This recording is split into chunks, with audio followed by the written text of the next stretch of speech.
So we've officially reached the final 2 weeks of 2023, and with the ending of this year coming, we can finally look back at the amazing year we've had in film and television, if I'm actually going to be honest with you. And over the next couple weeks, I have a bunch of videos coming, breaking down all of the best, movies, TV shows, video games, the best, the worst, a whole bunch of different ranking videos coming that'll all kind of culminate in my top 30 movies of the year list, which I'm so excited to make. I have a few more movies I have to see before I can finalize that list, but it is almost done. But today I kind of want to start off this list by ranking out and kind of talking about what I believe are the most underrated films of the year. Now on your screen right now you're seeing footage from some of the most hyped up movies of the year, and that's completely great. These movies are not going to be on this list. Now the criteria I have to make this list are movies that A, I really loved, movies that'll probably end up being on my top 30, and 2, movies that I feel like were either not given enough praise by critics or underperformed at the box office. Movies that were just either quiet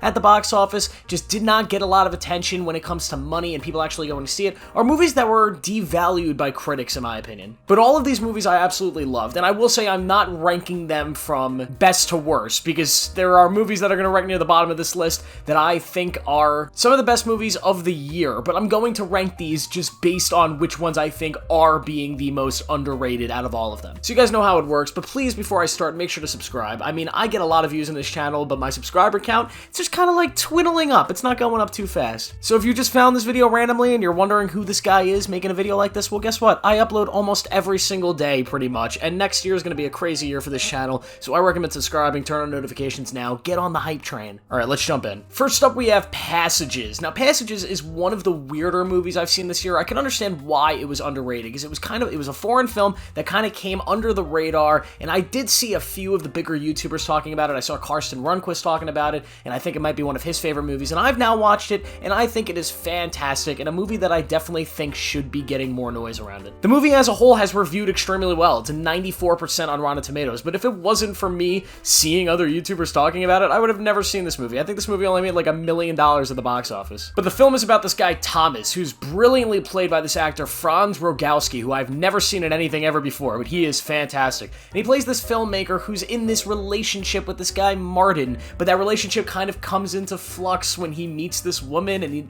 there's just this whole romance drama going on here, and it's great. But what makes this film so great is Franz as the lead in this film. His performance here is just so unforgettable. This is a character that you really just don't want to like, but you're still so drawn to him throughout the entire runtime because the performance is so... It's one of those performances that makes you forget you're watching a character in a movie. You just feel like you're peering into somebody's life, and I really appreciated that. And the movie is so strong when it comes to depicting relationships, when it comes to depicting the struggle of love and trying to understand what love is in general, and our needs in life as human beings. And I just thought it was a terrific movie that I cannot recommend enough, because I know not enough people have seen this one, so go watch Passages. Next is Anatomy of a Fall, and I'm going to be talking about this movie a lot over the next couple weeks, because I absolutely love it. And the only reason this isn't number one, because I do think it's very underrated, is because at the same time I believe it's underrated, it still won the Palm at Cannes, it still won a bunch of awards at different film festivals, and it's going to be nominated at the Oscars, so it's really not that underrated. But I consider it underrated in the sense that I think it is one of the best movies we've had in over a decade. I think it is tremendous. It is an absolute masterpiece in every way, shape, or form. It's not getting the love and praise that films like Oppenheimer and Poor Things are getting, even though I think this film stands shoulder to shoulder with those and should be considered in the same realm of foreign films as something like Parasite. It should be a film that's competing for Best Picture at the Oscars, because it is tremendous, and I have yet to meet somebody who's seen the film that disagrees with this. It's one of those things that every person that I have talked to that has seen the movie, that has watched Anatomy of the Fall, agrees that, holy shit, it's tremendous. And the fact that it didn't get a worldwide theatrical release is criminal. Sandra Hüller gives the best performance of the year, without a doubt. It's not even close in this movie. It is an unbelievable courtroom drama that engulfs you into this story, that engages you in the plot line. And although it is kind of a did she do it, did she not do it, this kind of mysterious story, it ends up becoming more of this human tale and this entertaining journey and ride through this mother's life, through her son's life, and this weird, strange case and the struggles of marriage. It is so good, and I'm gonna save more of my thoughts on it on future videos. You're gonna be hearing about it in the end of the year video, but yes, it's underrated. If you haven't seen Anatomy of a Fall, do everything in your power to go see it now. Next up is Dumb Money. This movie kind of came out of nowhere, and it did get pretty good reviews, but, like, it quickly died out. It came out, people saw it, and then it just sort of disappeared, but I really enjoyed it a lot. And this was the year of kind of like these weird financial biopic-style movies. Just biopics in general was a big year for, and this was the one that I feel like really went under the radar, other than one movie I'm going to be talking about in a few minutes. But Dumb Money stars Paul Dano and a bunch of other actors, really, really great actors, and it tells the story of when GameStop's stock price was bumped up by a bunch of random Redditors online. And the movie is both hilarious, ironic, enjoyable to watch. It's just a fun ride throughout. It's a movie that makes, you know, like all these things that don't really make sense to me as somebody who's not a big financial economics guy, it made it make sense to me. It dumbed it down enough. You know, the movie's called Dumb Money. It dumbs it down enough so general audiences can understand it. And overall, the movie's just a lot of fun. It feels pacing-wise something close to like The Social Network, although I'm not saying it's anywhere near as good as The Social Network, because it's not, but it definitely at least brings it to that level of pacing where the movie feels a lot shorter than it actually is, because it just flies through its runtime and is so much fun, and it accomplishes so many different things, and it is a really great ride of a movie. I enjoyed it. I also enjoyed seeing Steve Cohen, Uncle Stevie, baby, the owner of my team, the New York Mets, appearing in a movie as a character, not the actual person. That would have been cool. Love you, Uncle Stevie. Next is Blackberry. Now, this is a movie that I think has kind of been turned into a miniseries somewhere. I haven't seen the miniseries. I saw the movie when it came out all the way back in, I think, like March, and it's a movie, it's another biopic that depicts the creation of the Blackberry phone and the company of Blackberry and the eventual fall of it, and it is tremendous. There's another film that reviewed extremely well. I think it has like a 98% on Rotten Tomatoes, but it made no money, and nobody saw it, and I don't understand why. It's so good. Jay Baruchel plays the CEO and creator of Blackberry, and he is probably the best performance of his career in this movie. He's so great in it. The real star of this movie, though, is Glenn Howerton, who plays Jim Balsillie, who gives some of the best one-liners of the entire year, and this performance and this character, it's just so much fun. It is so much fun. I mean, look at this. I'm from Waterloo, where the vampires hang out!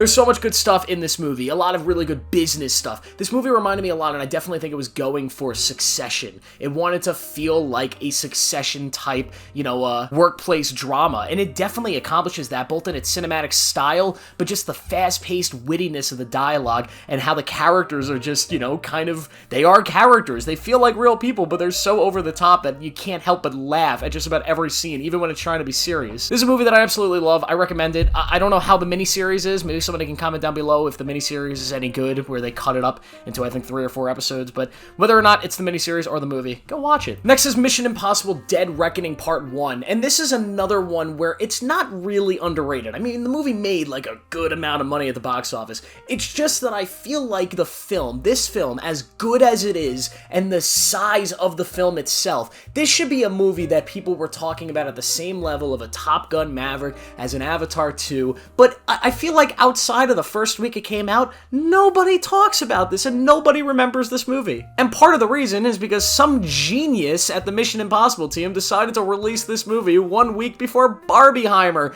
Great job, guys. That's gotta be one of the dumbest things ever. But this is a fantastic movie. In my opinion, it's the best action movie of the year. It is incredible. If you love the Mission Impossible movies, which I do, I love every single one of them essentially, especially the last few over the last 10 years that we've gotten. This one is as good as it possibly gets. Tom Cruise is back, better than ever. We have a great new villain and this awesome story centered around AI, which has been done to death recently, but this is a really unique take on it. And yet again, I know we're just talking about the villain, but he is so good and so creepy in this movie. Vanessa Kirby's back, and she's awesome. We get Haley Atwell playing the new female lead of the series, and she is just awesome as well. And this whole series is amazing. I can't wait for part 2. I hope that it gets more hype than this one. I just found that so weird that this movie, which is, in my opinion, a complete package of an action movie epic, just did not get talked about a lot, despite a lot of people seeing it and loving it. It's not like it got bad reviews or anything. People saw it, they loved it, it created a lot of noise, but then Barbieheimer happened, and everybody just sort of forgot.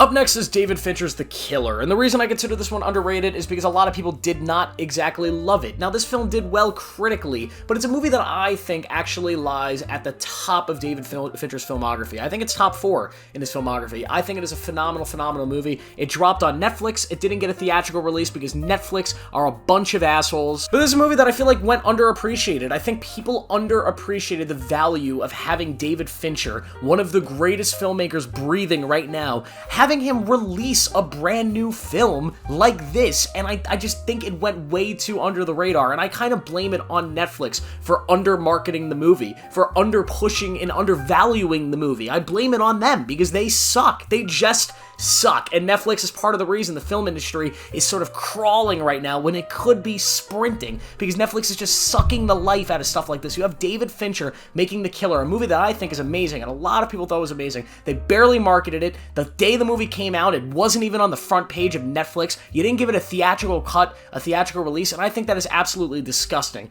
So yeah, a lot of people I know haven't seen The Killer. A lot of people I know that love David Fincher movies haven't watched this movie yet. Go check it out. Even if you don't end up loving it and thinking it's one of his best, still check it out. It's a very entertaining thriller revenge story that I love. Next is Perfect Days. Now, Perfect Days is the newest film from Wim Wenders, a director that is so underrated in his own right that I can make an entire video talking about how he is just so overlooked in Hollywood. But this man is one of the best filmmakers we have working today. He's one of the most consistent filmmakers we have working today. And his brand new film, Perfect Days, which is a Japanese film he did in Japan, is so great and is one of, if not the best film that I saw at the New York Film Festival when I attended it earlier in the year. It's a movie that I, outside of that festival, have not heard a single soul talk about. And it's partially because it is a foreign film. It's technically a Japanese film. It's not getting a theatrical release in the United States, which is dumb. And I wish we lived in a better world where we could have movies like this, you know, have a theatrical release worldwide here. But either way, Perfect Days is an incredible movie. And if you're looking for a movie to watch, a foreign movie from this year that is amazing, that could be a top 10 movie for you, if you're looking for that little itch to scratch, Perfect Days is it. It is a lovely movie about this guy in Japan, this janitor who cleans toilets, and you watch his days, pretty much like a week in the life of him. You watch him go through his day over and over and over, his routine, as interesting things happen to him, he interacts with the world, and the whole film is just about the mundaneness of life and finding perfection and happiness in that mundaneness, and it's really beautiful and really emotional. It has a great soundtrack and a really, really fun vibe to it, and a sad, I don't want to say sad, but an ending that definitely got a tear from me for different reasons. But it is a great movie, a beautiful movie, one that I've been meaning to rewatch, and a film that I cannot recommend enough. It's a film that will hopefully win Best Foreign Film at the Oscars, except for Anatomy of a Fall if that gets nominated. And the most underrated movie of the year for me is easily Infinity Pool. Oh my god. This movie is fucking terrific, and I just, nobody's talking about it. I feel like I saw this movie, I freaked out about it, and then I looked around to see, like, am I the only one? A lot of people saw this movie, a lot of people loved it, because it did well critically, but this is a movie that I feel like should have, like, a cult following. It is this weird, psychological thriller, this horror sci-fi flick. It stars Alexander Skarsgård, who gives one of the best performances of the year. He is so fun in this movie, it's so weird and interesting, and the movie's got such an interesting cinematic flair to it, where it just kind of looks gross and disgusting. It looks purposefully bleak, but it adds so much beauty for some reason, because you're in this country which is supposed to be this land for tourists to come and just kind of freely commit crimes, and because of that, it is a bleak land for its citizens and its people, but for these asshole tourists, it's something different for them, and you really see that in the cinematic style. But then you got Mia Goth, who, like, yeah, Mia Goth is awesome, and what she does here is extremely over the top and a little bit ridiculous, but man, is it not the most memorable thing of the entire year for me. This movie is gross at times, it's just so weird and out there, but it's one of those movies that's so out there that you can't help but love it, because it makes sense, and it is a really well thought out and written story that has interesting twists and turns and logical maneuvers within the characters and what it's trying to say about society, and it gets to an interesting place by its conclusion, and it does all of that by being an extremely ridiculous movie with an incredibly weird concept, and I loved it, and you're going to be hearing about this movie more over the next couple weeks, because I am going to be talking about it on my top 30 list of the year at some point. It will be in there somewhere, but I absolutely love this movie. Not enough people saw it. Go watch Infinity Pool. But that's the video, guys. I hope you enjoyed it. Let me know what your most underrated films are down below. Make sure to like this video, subscribe for more. Click the video on your screen right now, and I'll see you in the next one.